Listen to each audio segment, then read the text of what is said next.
بسم اللہ الرحمن الرحیم۔ بچوں، آپ کے سامنے ایک سوال ہے جو سوال نمبر آپ کا 2 ہوگا۔ بہت آسان سوال ہے، تھوڑی سی اس میں محنت چاہیے اور توجہ آپ کی چاہیے۔ سوال ہے، مندرجہ ذیل اقتباسات کو پڑھ کر کسی ایک اقتباس کے آخر میں پوچھے گئے سوالات کے مختصر جواب لکھیے۔ تو یہ 6 نمبر کا آپ کا سوال ہے اور اقتباس کیا ہے؟ 2 اقتباس ہوں گے۔ پہلا ہے الف۔ اب پھر اس نے اپنا پچھلا زمانہ یاد کیا اور دیکھا کہ اس نے اپنے 55 برس کی عمر میں کوئی بھی انسان کی بھلائی اور کم سے کم اپنی قوم کی بھلائی کا کام نہیں کیا تھا۔ اس کے تمام کام ذاتی غرض پر مبنی تھے۔ نیک کام جو کیے تھے ثواب کی لالچ اور گویا خدا کو رشوت دینے کی غرض سے کیے تھے، خاص قومی بھلائی کی خالص نیت سے کچھ بھی نہیں کیا تھا۔ تو یہ بچوں آپ کا پہلا پیراگراف ہے اور اس میں جو اب انہوں نے سوال پوچھے ہیں، پہلا سوال ہے 55 برس کی عمر میں اس نے کون سا کام نہیں کیا تھا، اور دوسرا سوال ہے اس کے تمام کام کس غرض پر مبنی تھے، اور تیسرا سوال ہے نیک کام کس لالچ سے کیے تھے۔ اب اگر آپ پڑھیے اس کو، دیکھیے یہیں پہ سوالوں کے جواب جو ہیں وہ موجود ہیں۔ تھوڑی سی آپ نے کوشش کرنی ہے، تو چلو میں آپ کو بتاتا ہوں کہ آپ کیسے اس کا جواب لکھیں گے۔ پہلا ہے 55 برس کی عمر میں اس نے کون سا کام نہیں کیا تھا، تو اس کا جواب ہے اس نے 55 برس کی عمر میں انسان کی بھلائی یا اپنی بھلائی کا کوئی کام نہیں کیا تھا۔ یہ اہم ہے کہ یہاں پہ جو اس نے 55 برس کی عمر گزار دی لیکن انسانوں کی بھلائی کے لیے کوئی کام نہیں کیا تھا۔ دوسرا سوال ہے اس کے تمام کام کس غرض پر مبنی تھے، تو اس کا جواب ہے اس کے تمام کام ذاتی غرض پر مبنی تھے۔ تیسرا سوال ہے نیک کام کس لالچ سے کیے تھے، تو اس کا جواب ہے اس نے جو بھی نیک کام کیے تھے وہ ثواب کی لالچ سے کیے تھے۔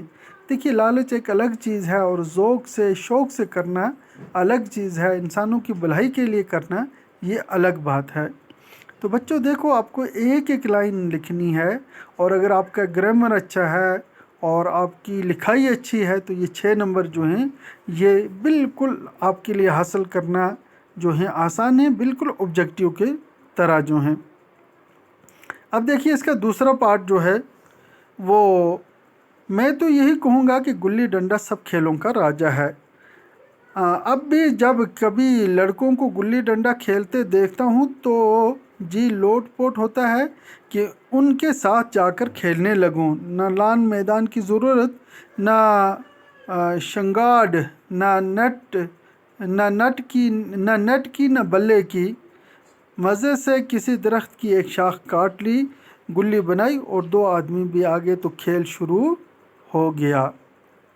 تو یہ ہے آپ کا یہاں پہ روایتی کھیلوں میں سب سے بڑا عیب یہ ہے کہ ان کے سامان بہت مہنگے ہوتے ہیں۔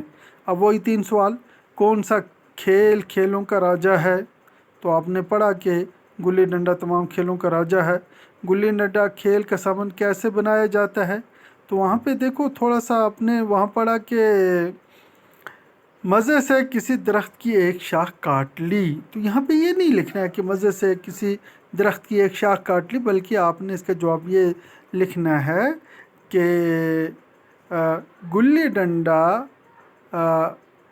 کسی درخت کی شاخ کاٹ کر بنایا جاتا ہے۔ ولایتی کھیلوں میں سب سے بڑا عیب کیا ہے؟ تو اس کا جواب آپ نے پڑھا کہ ان کا سب سے بڑا عیب جو ہے وہ یہ ہے کہ ان کے سامان مہنگے ہوتے ہیں۔ اب میں نے یہاں پہ حل کیا ہے کون سا کھیل کھیلوں کا راجہ ہے، تو جواب ہے گلی ڈنڈا کھیلوں کا راجہ ہے۔ دوسرا سوال ہے گلی ڈنڈا کا سامان کیسے بنایا جاتا ہے، تو جواب بہت آسان ہے، گلی ڈنڈا کسی بھی درخت کی شاخ کاٹ کر بنایا جاتا ہے۔ نمبر 3، ولایتی کھیلوں میں سب سے بڑا عیب کیا ہے؟ تو ولایتی کا مطلب وہ کھیل ہیں جو ہندوستان کے کھیل نہیں ہیں، جیسے کرکٹ ہے، ہاکی ہے، یا اسی طرح سے ٹیبل ٹینس ہے۔ یہ وہ کھیل ہیں جو ولایت سے یعنی کہ دوسرے ملکوں سے آئے، مغرب سے آئے ہیں۔ ہماری کھیل جو ہے، آپ کو معلوم ہونا چاہیے کہ ہمارا قومی کھیل جو ہے وہ ہاکی ہے، لیکن ہاکی بھی جو ہے وہ ہندوستان کا کھیل نہیں ہے، یہ وہیں سے آیا ہے۔ تو ولایتی کھیلوں میں سب سے بڑا عیب یہ ہے کہ ان کا سامان بہت مہنگا ہوتا ہے۔ کوئی بھی بچہ بڑی آسانی سے یہ سوال جو ہے وہ حل کر سکتا ہے، تو آپ جو ہے اس کی طرف تھوڑی توجہ دے دیجئے، انشاءاللہ بہت آسانی سے یہ تمام پیپر جو ہیں آپ حل کر سکتے ہیں۔